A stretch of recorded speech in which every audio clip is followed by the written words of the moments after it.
আসসালামু আলাইকুম, সেশন এপিসের পক্ষ থেকে সবাইকে স্বাগতম। তো এখন আমার সামনে যে মেশিনটা দেখতে পাচ্ছেন এটা হচ্ছে ডিএসপি G60 i1000+। এটা লোড ক্যাপাসিটি হচ্ছে 800 ওয়াট, আর এখানে ট্রান্সফরমার হিসেবে ব্যবহার করা হয়েছে। এখানে শো আপ আছে 3 ইঞ্চি ফিটনেস, আর এখানে G60 একটা মাদারবোর্ড ব্যবহার করা হয়েছে। তো ওভারঅল লুকটা হচ্ছে এরকম। তো আমি একটু এটা লোড দিয়ে দেখাই। এখন মেশিনটা অফ আছে।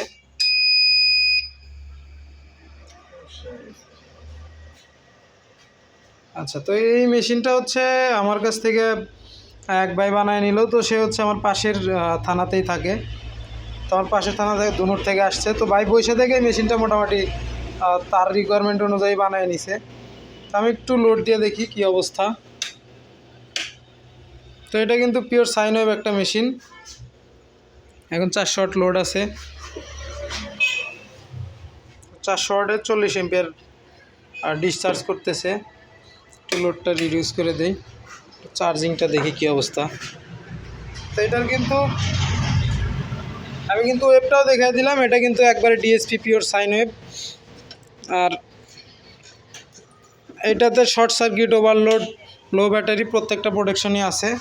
এখানে এসিটা ইন করে দিলাম, গ্রিড চার্জে আছে।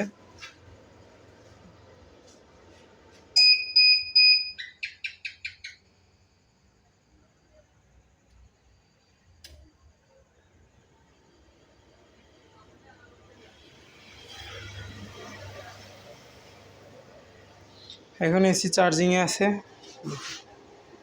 তো বাইরের রিকোয়ারমেন্ট অনুযায়ী 10 এম্পিয়ারই চার্জিং সিলেক্ট করে দেওয়া আছে। 10-11 এম্পিয়ার সামথিং এরকমই থাকবে। একটু লাইটটা দেই, তাহলে ক্লিয়ার দেখা যাবে। 11 এম্পিয়ারের চার্জিং আছে। তো আমার ব্যাটারিটা একটু সমস্যা থাকার কারণে আমি ফুল লোড দিয়ে দেখাইতে পারলাম না। ভাই নিয়ে যায় ইনশাল্লাহ লোড দিয়ে টেস্ট করবে। ভাইও মোটামুটি এই সম্পর্কে ভালো ধারণা রাখেন। এই হচ্ছে কারেন্টের ওয়েভ, আর এইটা হচ্ছে আমার মেশিনের ওয়েভ। তো মোটামুটি বলা যায় মেশিনের হার্সটা একদম অ্যাকুরেট আছে আমাদের গ্রিডের থেকে। আমি একটু লোড দিয়ে আর শর্ট সার্কিট প্রোটেকশনটা একটু দেখাই দেয় বাইকে।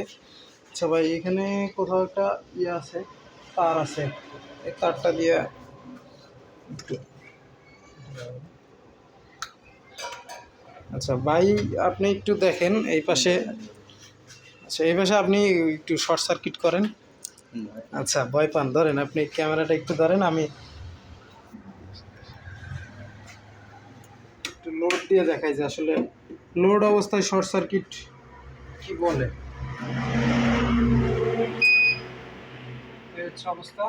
তো দেখেন, শর্ট সার্কিট করলে আমাদের আসলে হাই এম্পিয়ার টানে কিনা।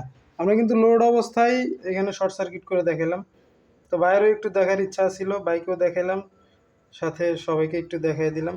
তো আমাদের এই সার্কিটগুলো নিলে কিন্তু আপনার বাসা বাড়িতে যত সমস্যাই থাকুক, আর ফ্যান লাইট যে কোনো কিছু যদি শর্ট সার্কিট হয়ে যায় বা কোনো কারণে দুই তার কোনো জায়গায় এক জায়গায় হয়, তো সেক্ষেত্রে কিন্তু কোনো সমস্যা হবে না আমাদের এই মেশিনগুলোতে। মেশিনটা চুপচাপ বন্ধ হয়ে যাবে।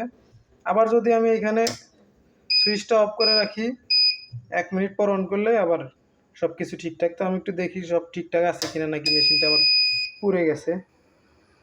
তো দেখেন, এই হচ্ছে অবস্থা। আমাদের কিন্তু লোড দেওয়ার পরেও কিন্তু আমাদের ভোল্টেজ ডাউন হয় না। আমি একটু ভোল্টেজটা আবার দেখাই। ভাই লোডটা একটু রিডিউস করে দেন। এখন কিন্তু একবারে লোড ডিসচার্জ করাছে ভাই, একবারে লোড বন্ধ করে দেন, একদম লোড বন্ধ করে দেন। তো দেখেন 231 ভাই, একটু লোড দেন। এখন 400 ওয়াট লোড আছে। তো 400 ওয়াট লোডেও কিন্তু ভোল্টেজ অ্যাকুরেট থাকবে। তো এই হচ্ছে অবস্থা। আর এটা দিয়ে কিন্তু আপনারা 3 থেকে 4টা সিলিং ফ্যান সার্বক্ষণিক, 5-7টা লাইট, একটা এলইডি টিভি, পাশাপাশি হচ্ছে রাউটার, অনু, আরও টুকিটাকি 2-1টা লোড দিতে পারবেন কোনো সমস্যা ছাড়াই। তো এই হচ্ছে মেশিনের অবস্থা। তো যারা হচ্ছে নিজের মতো করে মেশিন বানায় নিতে চান, আমাদের সাথে যোগাযোগ করলে আপনার লোড বলে দিলে আমরা আপনাদেরকে আপনাদের রিকোয়ারমেন্ট অনুযায়ী মেশিন রেডি করে দিতে পারবো। তো স্ক্রিনে আমাদের হোয়াটসঅ্যাপ নাম্বার দেওয়া থাকবে, যাদের প্রয়োজন আমাদের সাথে যোগাযোগ করবেন। আর এই মেশিনটার দাম হচ্ছে, যারা জানতে চান, অনেকে দাম জানতে চান, তো তারা একটু কষ্ট করে আমাদেরকে ফোন দিবেন। কারণ এই আমাদের এটা কিন্তু তামার ট্রান্সফরমার, তো তামার দাম একটু কম বেশি করার কারণে এই রেটগুলো আসলে ওইভাবে বলা যায় না।